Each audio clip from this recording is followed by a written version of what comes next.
Good evening and welcome to the first panel in our series, Journalism, Politics, and the 2020 Election. I know in the webinar format, lots of people are just coming online, so welcome. We are glad to have you all join us this evening. My name is Nicole Dahmen, and I'm an Associate Professor at the School of Journalism and Communication, and I will be your host for this 5-part webinar series this fall.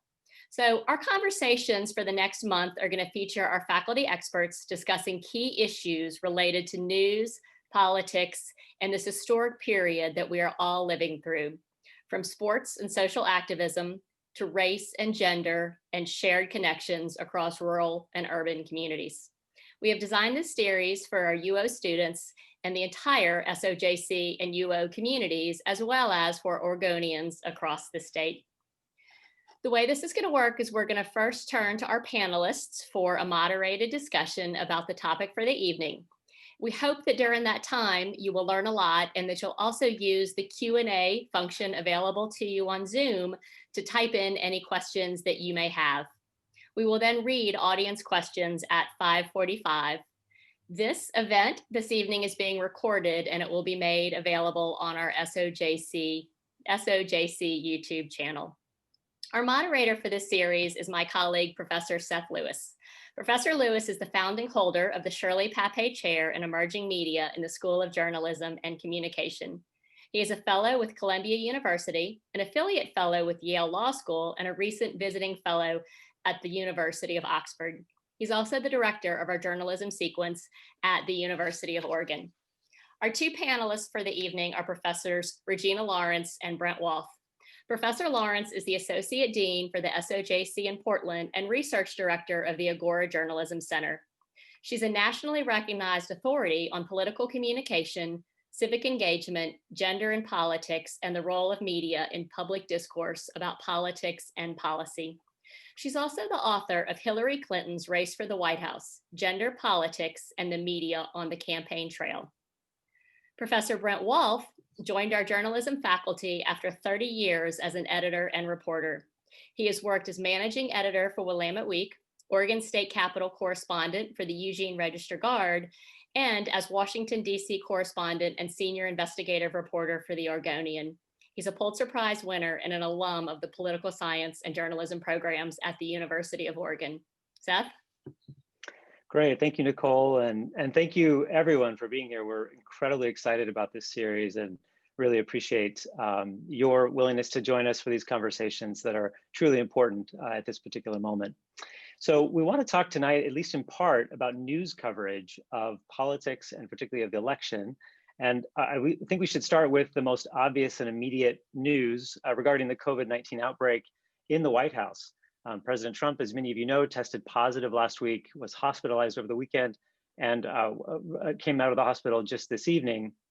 And as he continues to recover, many other aides close to him and other people involved in this campaign have tested positive, as well as the White House press secretary and also journalists who cover the White House. So, what can we learn about this particular incident when it comes to news coverage and just sort of how the election is being framed overall? I wonder, Regina, if you might talk first a bit about that, and then Brent, I'd love to hear from you as well. Sure. Thank you, Seth, for that good question. And thank you, by the way, Nicole and everybody for organizing such a really timely and important webinar series. It's really a pleasure to take part. I guess my sense about this story that you just have reminded us of, so to speak, Seth, is that these days events seem to be moving so quickly that it's hard to process even this news that we've seen happen just since Friday. My first reaction is that it's kind of a perfect microcosm of the moment that we are finding ourselves in. There's a sense that facts are murky.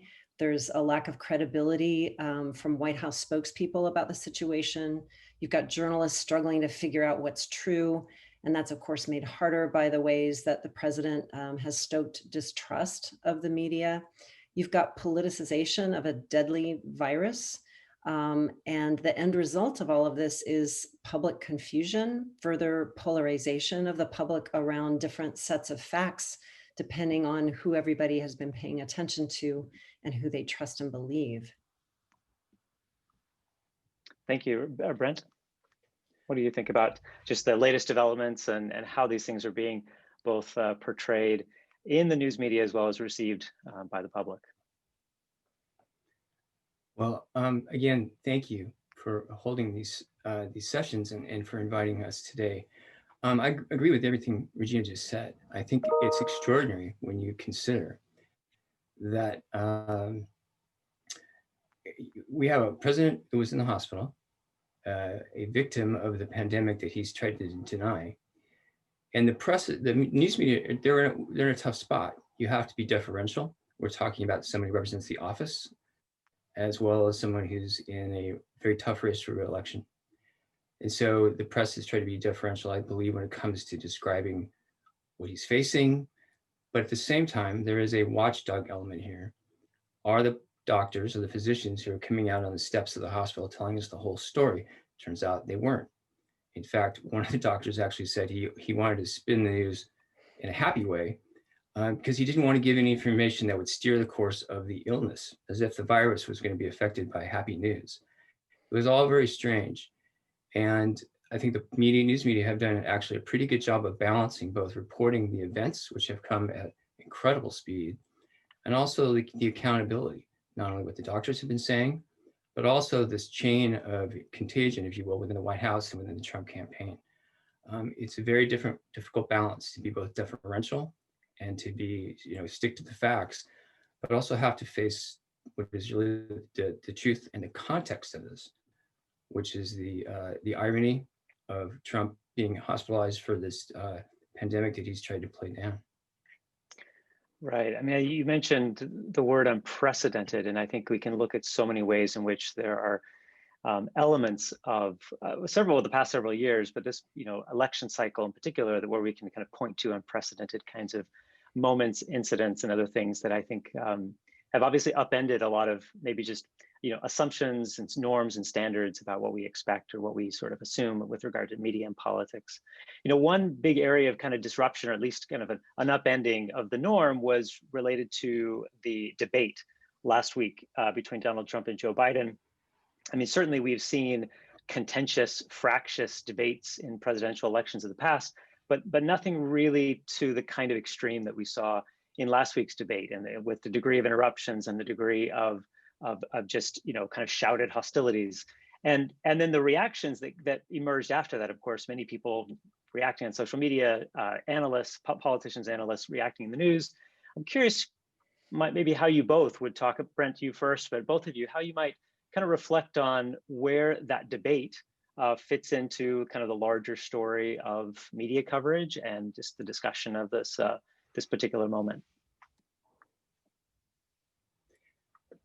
Well, there's been so many events that have been happening right on the heels, one right after the other, that the debate, I think, would have normally carried much more weight, if you will, until the COVID story basically disrupted that narrative. I mean, the network anchors ran out of adjectives to describe that debate. In fact, CNN actually devolved into using profanity to describe it. And what was very interesting early on was there was this effort to try to do the objective 50-50. Well, they were both interrupting each other. Oh boy, it was contentious on both sides, but it wasn't. And I think over time, I think it was quite clear to the public, people who watched it, that it was not, that there were two very different behaviors. One of the things that news media have to be careful about is to report in politics, is to report not just on what happened, but also what it means. And when you get to reporting what it means, it's very easy to get into the strategy. In other words, you're writing about campaign strategy and why people are doing things. And that can lead to distraction from the issues. It can also lead to cynicism. If we're just telling viewers and readers and listeners all the time about, the cynical moves that politicians are making, it distracts from the larger campaign story. And also, what does a second Trump term look like? And something we haven't heard is, what does a Biden presidency look like? In other words, so much of this has taken, we just not heard these stories. And in part because the news media, I think, are just simply trying to catch up on everything that's been happening.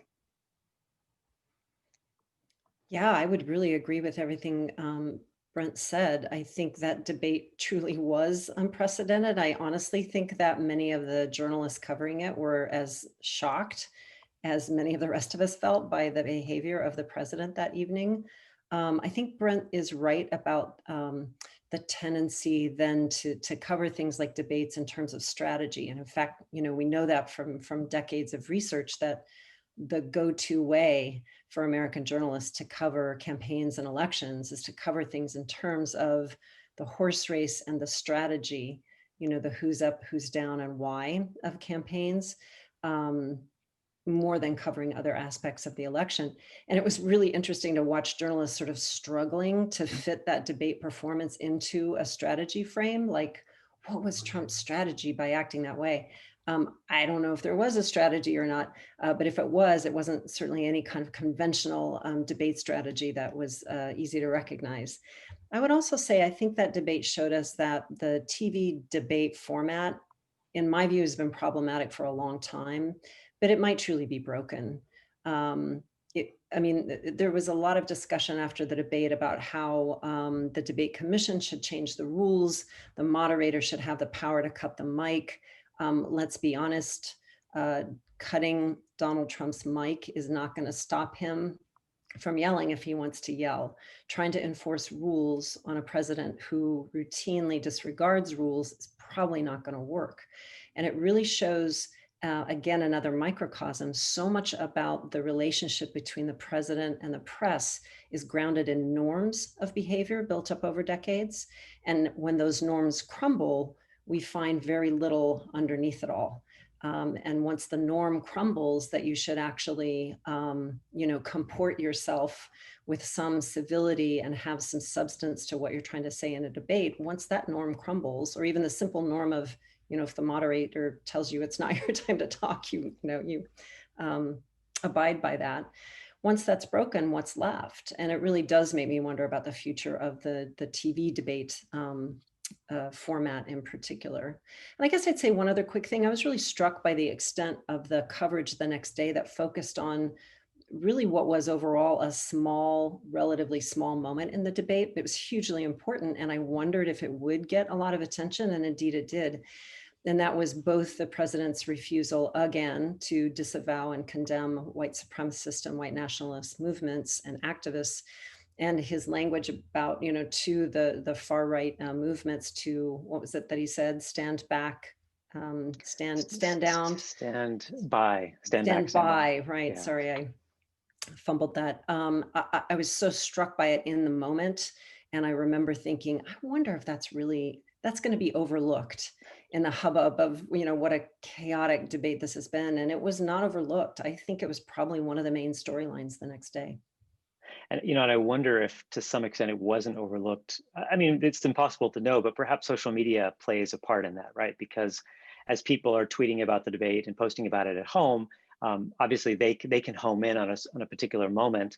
And that the analysts and hosts that are following along are also monitoring what people are discussing on social media. And so it doesn't mean that they also would have missed it, but I think there's different ways in which these kinds of things and even memes and other sort of humor surfaces after these debates. Okay, so I do want to talk a bit later about the vice presidential debate, but I want to come back just to briefly kind of push on this idea of what news coverage should look like, kind of both generally, but also in the particular realm of politics. I can imagine some people listening to this might be thinking, well, but aren't journalists supposed to cover both sides? Isn't that the essence of what journalism is all about, is kind of presenting both sides of a given story? I wonder if you might just elaborate a bit. Brent, perhaps you can take this and kind of elaborate a bit on, okay, so what is the style of journalism that we should be looking for, whether it's in political news coverage or any sort of news coverage? How should journalists deal with sides when it comes to, and just competing claims when it comes to a situation, both in general, but also maybe in this particular situation with the Trump campaign? It's a really great question. And, I think successful political coverage has to do several things at once. The candidates are asking voters to imagine a world with them in office. But oftentimes they're also trying to create a scarier world with their opponent in office, what the consequences would be. And the news media have an important role, which is to some extent, do that independently of the candidates, to try to describe what those worlds would look like. The New Yorker in 2016 did a story about what a Trump White House would look like, and it was published at a time when no one thought it was likely he would win. So it seemed to be this strange futuristic story that, you know, will never happen, and yet it was quite prescient. So there's that going on, and the candidates are constantly trying to portray this future with them in office or their opponent in a way that resonates with voters.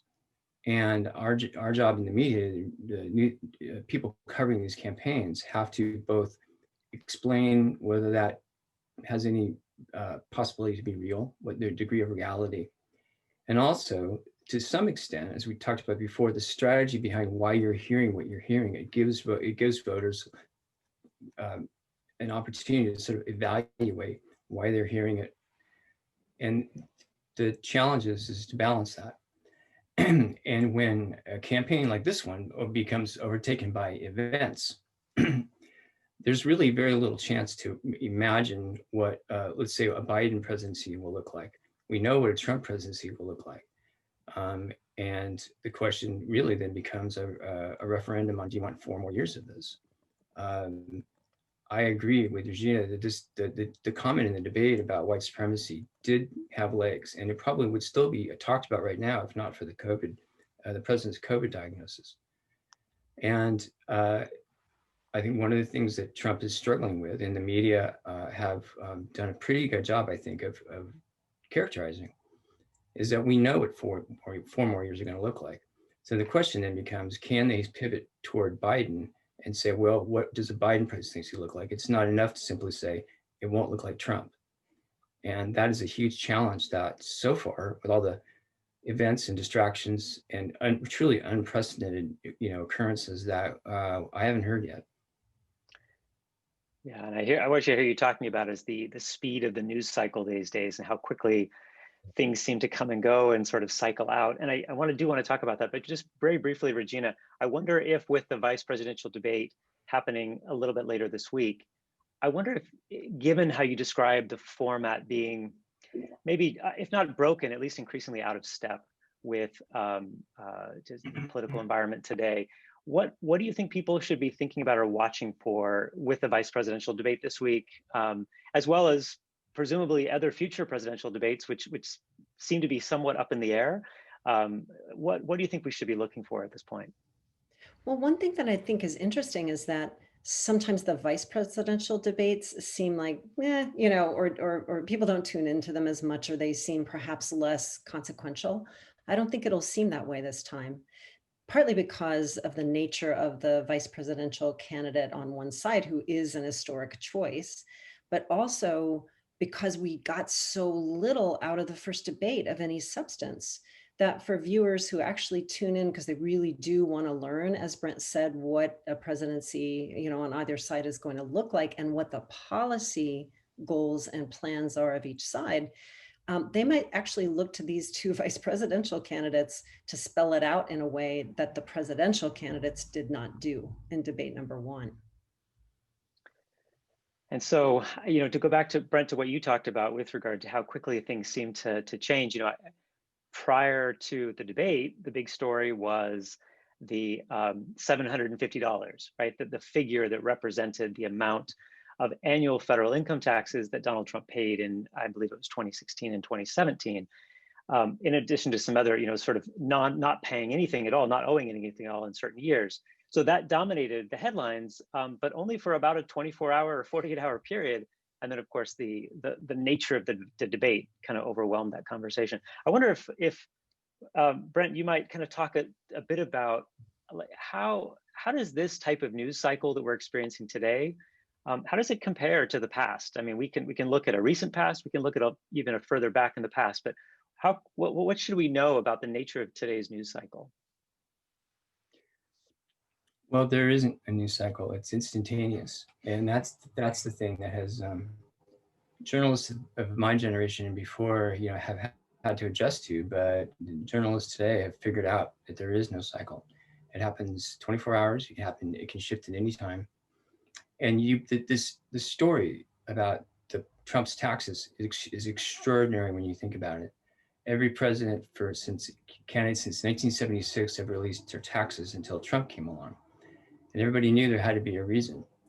And if you've been watching the New York Times coverage, you could pretty much figure out that he avoided paying taxes, and there were lots of questionable things in those returns, or he would have released them a long time ago.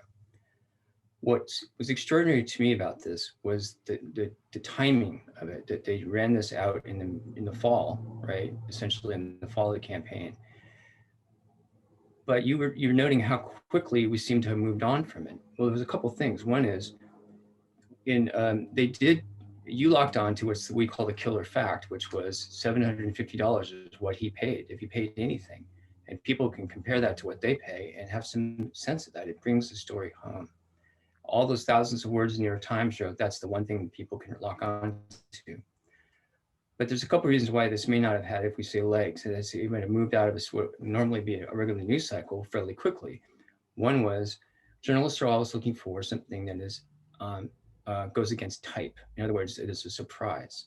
And if it was news to you that Trump would avoid paying taxes and claim more losses and still live like a king, that's not going against type. So in some ways, it wasn't really surprising. The details were fascinating, but it really wasn't that. The other part of it is that so people would have expected that, but the debate became such an extraordinary event that even with a traditional 24-hour news cycle, between mornings when the paper would come out or the evening news 24 hours later, I think it still would have been overrun. In any other context, that tax story would have had a week's worth of attention. In any other context, the president refusing to denounce white supremacy would have had a week's worth of follow-up. In other words, these events have really chopped up what are extraordinary moments. And that's in part because of the accelerated news cycle. But these are also just extraordinary times too. Regina, why do you, okay, so we recognize it's changed, but what are some of the factors that you think most contribute to that sense of change that we see in the news cycle, but probably we see this more generally in terms of just kind of the speed with which media move and the speed with which information flows? And do you want to talk a bit about that? Yeah, absolutely. Just at the time when we sort of all had gotten in the habit of the notion of the 24-hour news cycle, it hasn't even been a 24-hour news cycle since at least 2012 in terms of, election cycles. 2012 was really the election in which Twitter came on the scene and became, for journalists, a main way of covering campaigns and talking to one another and talking to the political sources that shape the stories. And so many journalists that I interviewed in 2012, I went to New Hampshire and South Carolina and talked with journalists as they were covering the Republican primaries. And they all talked about how Twitter had become the main circulatory system for elections journalism, and how it had kind of sped up the news and also kind of morselized the news, so that now breaking news was like an incremental shift in a story, sometimes compared to what it had been, an hour before. So just like cable news brought us the 24-hour news cycle, I think Twitter in particular has brought us the minute-by-minute news cycle that Brent was talking about.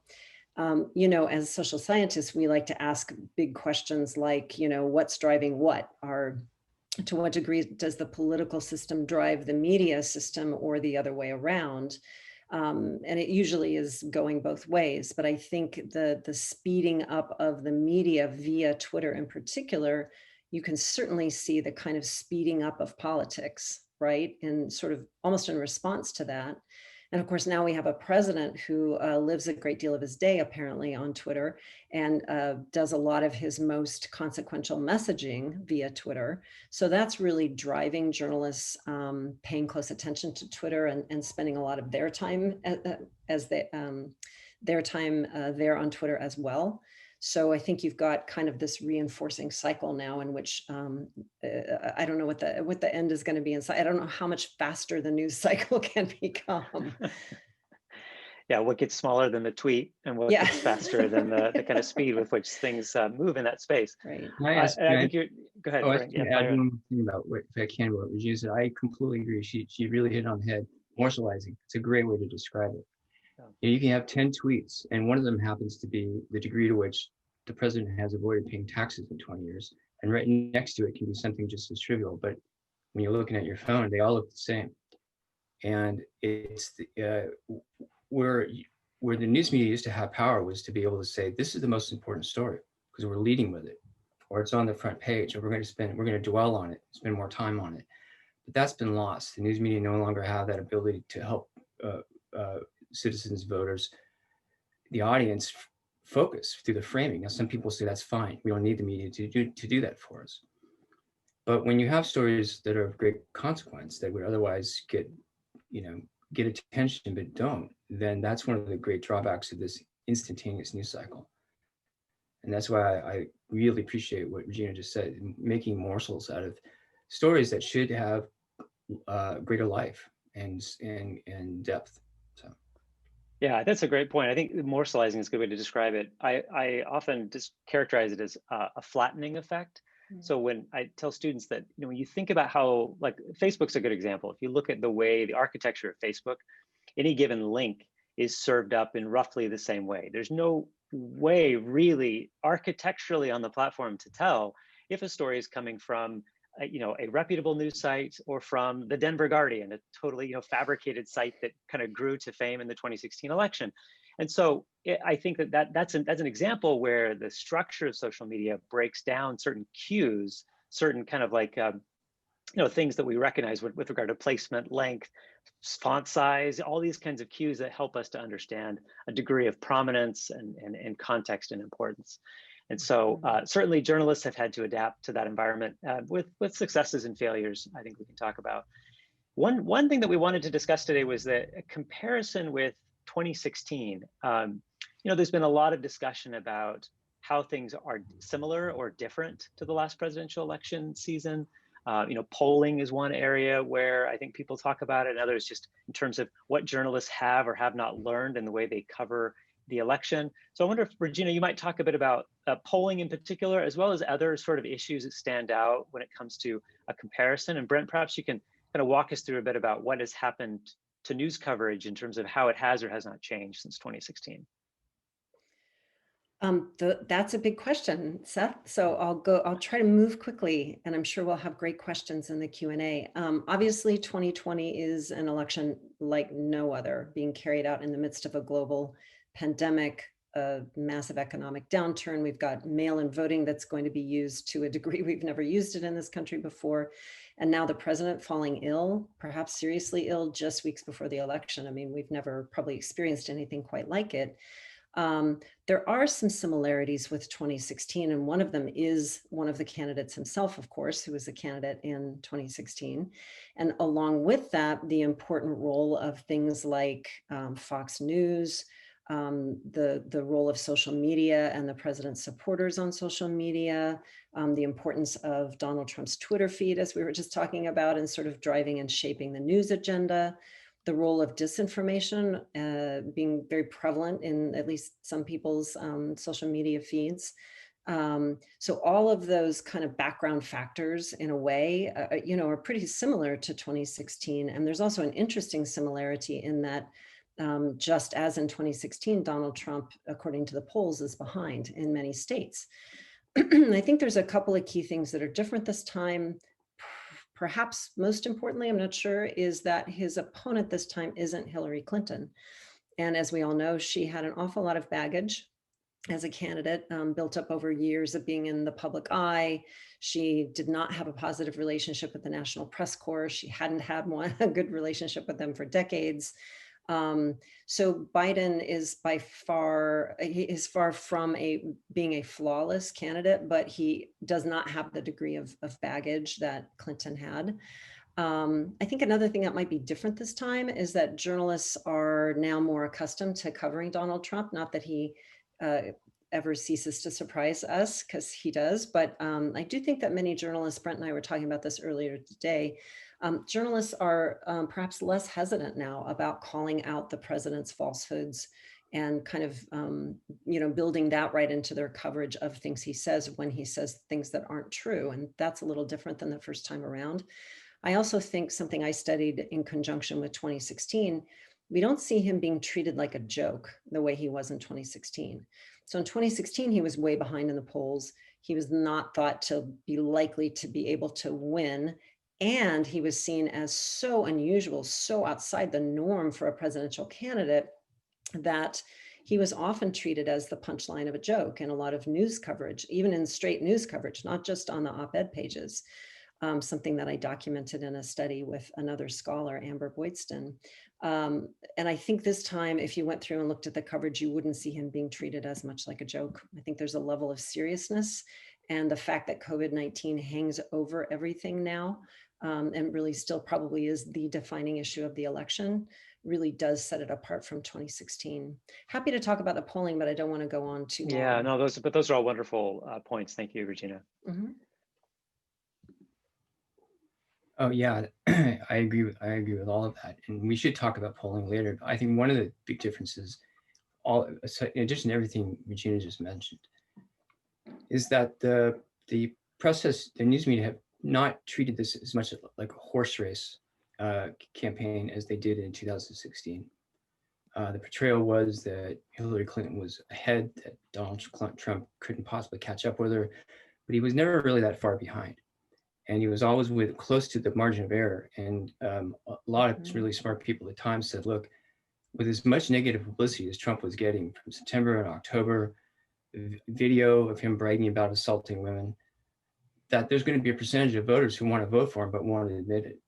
And I think that's gone. I think people who are willing to vote for him are telling pollsters that, and those numbers are much smaller than in 2020. I think there's a structural difference in that, but the news media haven't bought into the horse race this time, having learned a very hard lesson in 2016. I think also in 2016, the media assumed that Trump's behavior was going to be determinative. It was everything. Who will elect a president who brags about such things or treats people that way? And that was wrong.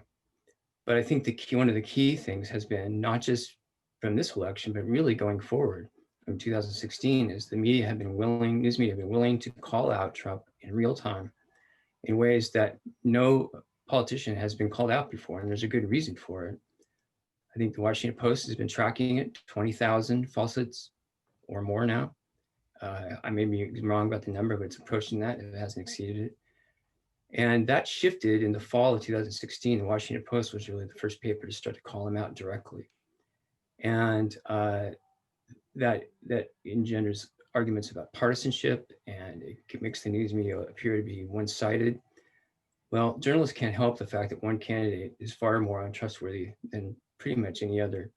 I mean, presidential candidates all have that in them. This one's been extraordinary. And I think that's been a difference in the speed with which the news media have been willing to respond to what they hear, even in this moment when the president's, in the hospital. His doctors have had this inconsistent story. Trump actually said the other day that he's now learned a lot about COVID and he wants to share it with us. So he's being held accountable in real time for that, and that's a big change. Yeah, it certainly seems that journalists are sensitive to what happened in 2016. I think, if those who are watching saw that over the course of 2017, many journalists went out into rural communities to sort of get a read on what people in rural America were thinking in a way that perhaps wasn't reflected well in the coverage of 2016. And I wonder if maybe we could talk just a bit about that rural-urban sort of divide. And it certainly plays out here in Oregon, but it plays out in states across the country. And I think this is actually one of those areas in which I think there's a myth around the kind of red and blue states. I think even our president doesn't really understand this point fully, in that within every state, there is a kind of red and blue, at the county level or in the rural versus urban kind of level that is relevant to talk about. So I wonder if maybe, have journalists done better in that department, or are there other things that we should be paying attention to when it comes to how journalists should be not just covering the race, but pointing us to the to larger issues, larger concerns, and the future of a potential Biden presidency or second term for the Trump presidency. Maybe Regina, do you want to take that up a little bit, or maybe you can come back to the polling in the course of examining that, because I think this is a question about how journalists really understand public opinion on some of these issues. I'll just throw out there too, I think that it's interesting how journalists have begun to look at other markers of potential public opinion, like the number of yard signs or the number of Trump boat rallies or other kinds of, I think they're looking for other indicators by which to assess excitement around the candidate, particularly at a time when people cannot congregate the way they normally might, and then you might go by crowd size and other types of indicators. Seth, which would you rather start with? It seems like there's a really interesting question there about sort of polls and how journalists are or aren't covering them. And then there's a really good, interesting question about sort of the rural-urban divide and other kinds of divides. I know Brent would have a lot of insights on that one. Yeah, let's take the polling question first, and then Brent, perhaps you can talk a bit about the rural-urban divide. Well, I guess one thing I would urge people to think about is that I think the narrative that emerged out of 2016 was how the pollsters got it really wrong. The polls were all wrong. And it was hard not to have that experience, right? Because so much of the news coverage had been essentially telling us like Clinton, had such a clear shot at winning. I remember I was giving presentations kind of like this one in the 2016 election, in the days leading up to the election. And I added a slide to the end of my PowerPoint that said, Clinton's path to the presidency seems clear. So the question really is, what kind of coverage will the first female president receive? And then of course that turned out to be completely wrong. I think many of us had that experience of like, what just happened? The thing is, and Brent pointed to this, I mean, really where the polls got things seriously wrong was really only in a few key critical swing states where the polls were off by more than the usual margin that they're off, because polls are never perfect, of course. And so the usual margin historically is between they're correct to within 1 to 3 percentage points.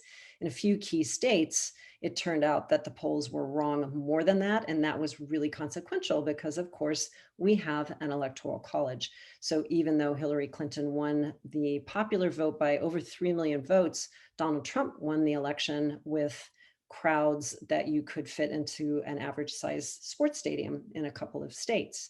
That's the way our electoral system works. And so I think in a sense, the polls were accurate about the sentiment of the majority of the electorate, but they were wrong about those few key states. And then that I think was really magnified by journalists not always, and Brent spoke to this a second ago, not really seeing those nuances and the details and not really recognizing that they needed to slow down and not assume that we all knew who the winner was going to be, and continue to really cover the election more substantively and not get caught up so much in the horse race. That's great. Yeah, Brent, do you want to talk a bit about the rural-urban question, and maybe you could also relate that to Oregon and its situation in particular? Yeah, I'd be happy to. The journalists, news organizations got blamed for getting the polls wrong. Well, journalists were relying on pollsters, and not just one pollster, but almost all of them. So there was truly something systemically wrong with the way people were being interviewed about who their preferences were. And I think, as I said before, a lot of people didn't want to say even to a stranger, a pollster, I'm going to vote for Trump. But a lot of people who said they were going to vote for Clinton didn't show up at the polls. And there is a filter for a lot of these poll questions, like, are you a likely voter? Or only people who voted consistently get called. But those broke down. And I think this listening tour that journalists did in 2017 of rural America was really important. One of the great political reporters of all time was David Broder, and for the Washington Post, he was a reporter and then he was a columnist. And what Broder did was, whenever he went into a community, he sat down with people in their living rooms, coffee shops, really listened hard, to the point where if people were saying, oh, I think things are going one way or the other, he had this on the ground sense of what was really happening, and was rarely taken by surprise, and sometimes, but not usually. And the news media simply Broder was different in his time, and almost nobody's doing that now. And I think what you'll find with the urban-rural divide is it's really urban and everything else, urban versus suburban, and that is to say everything outside of that, which we tend to call rural. Uh, I think what happens is that people move to certain parts of communities because of what they're comfortable with, and now we see these patterns. The New York Times, for example, right now is doing a series like the 7 political states of Pennsylvania or Texas, trying to break down what the various regions are. And when I worked for the Oregonian, the political reporter there at the time did the same thing for the state of Oregon, describing that there were really not only just different physical regions, but also outlooks on the world and on politics. But generally speaking, we're not seeing coverage of, well, for example, Biden. Pennsylvania is critical if he's going to win, but it's being treated like it's this giant, thing is all the same, and it is not. From Philadelphia to Pittsburgh, and everything in between is so very different, and we're losing that nuance. We still don't really know why. I don't think the media really fully explained why Clinton lost Pennsylvania in 2016, except for lack of turnout of her voters. We still don't have that kind of detail. So even though we may think, well, there's all these reasons why certain counties in the state are always red and certain ones are always blue, which is true here in Oregon, we still don't really know why. Part of it's partisan, but there's something else that's very different. In Oregon, if you looked at statewide races from year to year to year, that map would look different going back over time. Some counties would go red, some would go blue. And it really had to do with a much more diverse population in these counties. That is to say, people having a range of income, a range of jobs, a range of educational experiences, a range of life experiences. And not that that's changed so much now, but people have become so fixed on that location as politics that there are counties in Oregon that have not been blue for 20 years, 30 years. And the reverse is true. And Oregon's now a blue state, when before it was really quite in the balance. It was never quite sure, which way it was going to go. We have a Senate race this year. And when I covered a Senate race, the Senate races here in Oregon statewide, it was a huge deal. Millions being spent. They truly didn't know how the race was going to turn out. And now we have an incumbent senator who's running. We don't really know anything about his opponent because there isn't a competition. And what happens in that situation is these counties that tend not to vote with the majority party, in this case, Oregon Democrats, we don't really hear from voters that we don't really know what they're thinking. We don't really know what they're concerned about. So we just jump to the conclusion, they're rural, they're going to vote Republican. And I don't think it's that simple. So we're still, as news media, is still not there yet, trying to figure out how to really explain why there is this divide and the degree to which this division can't be, bridged. That's fascinating, Brent, and I think it points to both the need for better journalism and also better research to really understand what's going on. And I think it points to the nationalization of politics. And I think we can look at how we've seen kind of nationalization tendencies in lots of areas and ways in which our information environment kind of has a structural tendency to lead people toward kind of more national concerns and issues and less so local and state concerns. I know it's time for Q&A, so Nicole, I'll hand it over to you to take over this. I do think it'd be great to talk at some point about election night and what we should expect. So I'll hand it over to you, Nicole. Yes, yes, we have quite a number of questions in the chat, and I've been monitoring them, and some are related. So we will get to election night, but let's touch on this one first. So many people in the question and answer box are commenting on, what do you mean when you say the media or the press? And then how do we separate, and what might information look like for people who watch solely cable news, or just look at what we call legacy news, or just get news from social media, or go more in depth with something like the New Yorker or the Atlantic? So what sort of different perspectives are people getting? And for all of those in the audience who are really seeking to become informed, right? We want to be informed about what's important. We don't want to be misled. What sources and how do you recommend we stay up to date? So let's go to Regina and then we'll go to Brent. That's a great question. I'm glad that that it was asked. It is easy to throw around that phrase, the media, isn't it? And I think typically, well, quite often when people talk about it, they think they know what they're talking about and they think that they're talking about the same thing. And it turns out they may not be. As a matter of fact, the Pew Research Center thought a number of years ago to actually ask people in one of its surveys when it was asking about trust in the media and who do you turn to in the media. And then they thought to ask, and by the way, when you think of the media, what are you thinking of? It turns out that in that survey, a plurality of people, that is the largest group of all the respondents, was thinking about cable news. Well, cable news would not be a very good stand-in for the media writ large, because there are big differences between the way that cable news covers politics, for example, and the way the big legacy newspapers like the New York Times, Washington Post, Wall Street Journal cover politics. So you're right to ask for precision. And the reality is that in this very complex media environment we live in today, there are a lot of potential sources of news and information. So we use this term, the media, as kind of a catch-all. And you're right to be asking us to be more clear when we're making certain assertions about, what kinds of media cover things in particular ways. To try to quickly address your question, Nicole, I think one of the key differences is that for people who do turn first and foremost to cable news or to social media, they're getting a more partisan and polarized experience of politics. And that is just a different experience than if you're turning to more traditional sources, more legacy sources like the newspapers. So I think the way people experience politics really differs by the media that they primarily rely on.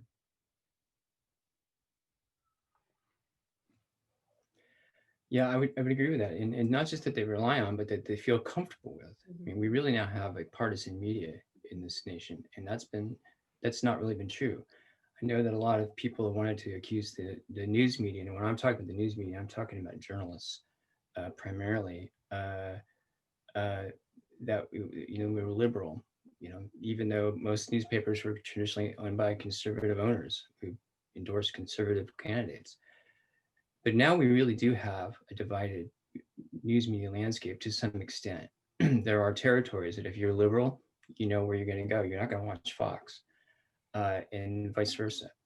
And so when you do go to cable and and your Twitter feed is going to be people who tend to reflect your views or people you're comfortable with. We've all done that. We've been on Facebook and some Facebook friend from high school says something you think is outrageous. Well, I don't want to hear that person anymore. And then we end up filtering those diverse views.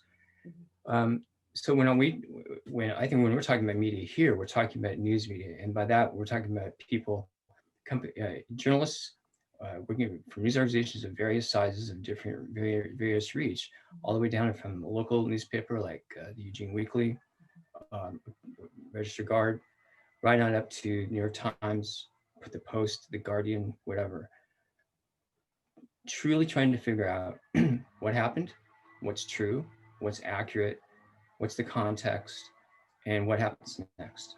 Because people turn to news for a lot of reasons, including as a warning system. What's going to happen now? Well, we kind of want to know based on what we think, what was happening today. So when I'm referring, I think Regina too, that's a great question, by the way, referring to the media, that's what we're talking about, not shock radio, not movies and TV and entertainment, and not, frankly, a lot of cable shows that will take, as we said earlier, one morsel and chew it for 3 hours over and over again. That's not journalism either. So we're also seeing a lot of questions in the Q&A about what the election might actually look like this year and when we're going to know who the president will be. Regina, can you talk a little bit about what we can expect to see this year? So glad that you asked that question. I really have come to think that the single most important thing that voters might need to know this year is that there will be no meaningful election night. That is, we are rather unlikely to know by the end of that night who the next president will be. And we're also used to that ritual, right? If you pay attention to politics, you're used to maybe staying up late, or you wake up first thing in the morning and you right away pick up your phone to figure out, find out who won. I just think it's unlikely that that will be the scenario this year, because you do have so many people that are going to need to rely, or going to want to rely on mail-in votes. And of course, states have different rules about those. And so some states have started counting the ballots now, but others won't start counting the ballots until Election Day. And so then you have also the legal landscape. So you have a number of lawsuits that are already being legal battles that are already being planned or waged in states around the country.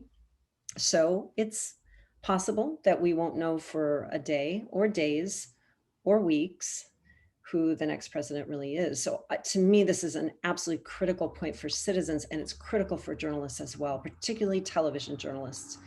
We all know the TV ritual for election night. We know that well-oiled machine that we're used to seeing with lots of screens and markers and the blow by blow and the ballots being counted in each precinct.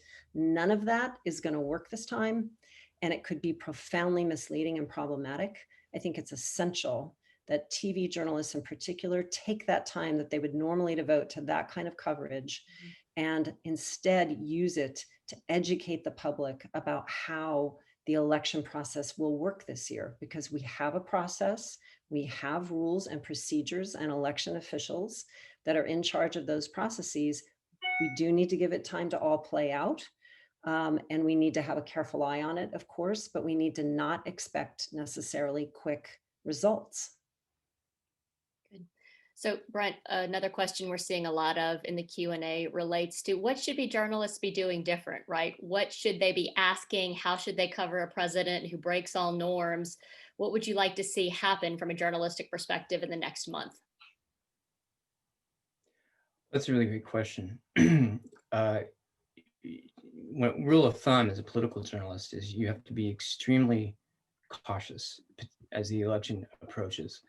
There was a point at which, when I was covering races, where you're a certain number of days out, and this was before mail-in ballots, where we just stopped writing anything that was issue related or controversial for fear that we would say something wrong, or we would get context wrong. You know, we didn't want to be accused of influencing the outcome, and in part because to some extent the candidates have had their say and we've heard them out. This is very different. This is a campaign season driven by events. You can argue the events are caused or generated by one candidate or the other, primarily one, but the events are driving this. And right now, I think because the news media did a pretty good job of trying to hold Trump accountable all this time. They can continue to do that, but I hope, for the most part, the journalists who are covering this race to simply stand back and let the events unfold. That doesn't mean when Trump says something that you don't challenge it or you don't question it in real time, but there's no predicting and what's going to happen. So in the next month or so, I hope they continue to be holding both candidates accountable for their statements, continuing to provide context about what's true and not true in real time, but try to stand back because there's simply no way to anticipate what events are coming. And that's my hope. And then afterwards, there's plenty of time to go back and analyze. So following up on this, what should audiences who want to stay informed do? What are your best suggestions for separating fact from fiction, bias, straight news? What do audiences do? Well, I wish there was one easy answer. But the real answer is to diversify, the sources of information. I have a couple of news sites that I go to all the time, but I have to remind myself, no, I have to go to 3 or 4 or 5 others to see how the same story is being treated. And that's not easy to do. Now, it might be with Twitter or other social media if you were getting a complete feed of what everything is out there. But oftentimes, as I said before, we tend to filter out the messages that don't reconcile with what way we see things. So that's always the challenge, and that means having to search information out, and to overcome the suspicion, whether it's partisan or nonpartisan sources of information, what you believe. And I think in the end, you have to synthesize it all, but you can't do that until you've really had a wide range of sources. And so there are like 6 or 7 news organizations I try to go to on a regular basis not because I think the events will be different or the facts will be different, but more insights, different ways of looking at things, so that I don't fall into a pattern of coming to my own conclusions about what I'm seeing based on my own biases. Regina, do you want to touch on that? Sure, I'll quickly answer, try to provide maybe a slightly different answer, because I think that Brent is absolutely right that a great strategy to counteract our tendency toward what we call confirmation bias, kind of accepting the things that you already believe or agree with and kind of ruling out everything else or filtering out everything else. A great way to overcome that is to diversify your sources of news. Absolutely.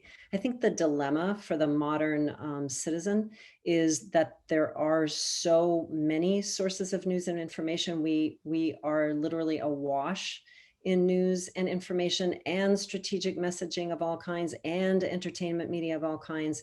As a matter of fact, a recent Knight Foundation survey found that 2/3 of Americans said that it's actually harder to stay informed because of all the news and information there is out there. And I think that's a common experience. I know my students have certainly expressed it over the years, a sense of, I don't know what to trust and I don't know how to navigate all these swirling currents of information. So I think it's a very noble aspiration to commit to yourself to say, okay, I'm going to routinely turn to 4 or 5 or 6 different sources of news.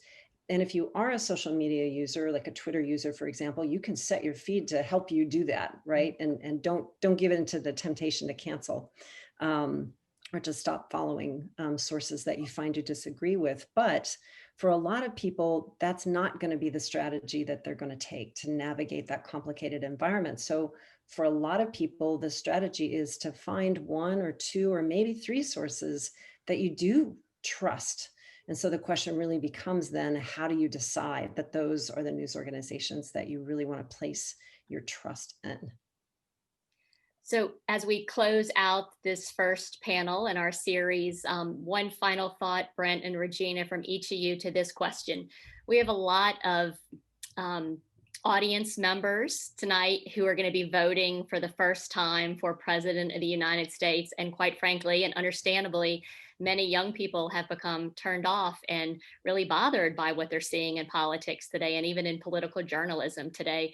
So what's a final word of wisdom or advice or guidance you might have for someone who's navigating voting in this election for the first time? We'll go Regina and then Brent. Thank you for asking. I would say, first of all, realize that the politicians, if you're a young American, the politicians aren't talking to you. And that's unfortunate. And that's because historically younger Americans don't turn out in the numbers that signal to politicians that they should be talking to you. So it's a vicious cycle. It is true, they may not be talking to you directly, but they do hold much of your future in their hands. So it's so important to vote anyway, despite the fact that they're not really talking to you about the things you want to hear about. I was very concerned about that debate. I thought it was a giant advertisement for political disengagement, because if that's what politics is, how many of us really want to sit through that? So I would say also try your hardest, set that aside, and remember the importance of your vote. Yeah, thanks for the question. It's a great question. And I agree with Regina that unfortunately younger voters are not the target audience, and they should be. I think, in terms of navigating it, there's one way, which we talked about, is to be as thorough with the news and information you gather as you possibly can be. And as Regina said, figure out the sources you trust. But a race like the presidential race tends to work on different levels, emotional levels, and belief systems. And I think that's why in this particular campaign, there are very few voters who are identifying as undecided. That so many of the behavior of the current president and the possibility of Biden as the next president, people have already made up their minds. But ultimately, one of the roles of journalism is to hold these people accountable. And you have to be willing to listen, as I said before, to the other person who you may not vote for being held accountable as much as your own. Because when you cast that vote, you're not saying, well, I sort of like this, but don't like that. You're all in or all out for one or the other. And keep in mind that the vote does matter. 20 years ago, the presidential race went to the Supreme Court over what was effectively a handful of votes in one county, in one place in Florida. And that could very well happen in some states here. So the vote does matter. And I'm sure everyone listening to right now, watching us, you all know that. And just keep digging and asking questions. One of the great things about social media in today's world is you don't have to wait for us journalists to tell you. You can go find out a lot of information on your own. But we need to be doing more to help make that more available and easier to access. There are still some great questions in the chat, but unfortunately we're out of time this evening. We hope you found that this conversation was enlightening and helped to address some of the issues that you've been thinking about. We'd also invite you to join us next Monday. And for the next 5 weeks, next Monday, we'll be discussing sports advocacy and the connection there to the 2020 election. We also hope that you'll share the word about the series and invite your friends, family, and neighbors. We are living at a very complex moment in time, and we hope that this conversation, as well as the future conversations that we'll be having, will help to facilitate a dialogue and to really cut through that noise as we talk about and highlight research insights, historical lessons, as well as practical solutions. So thank you again for joining us this evening, and to our panelists and for the excellent questions. Good night and see you next Monday.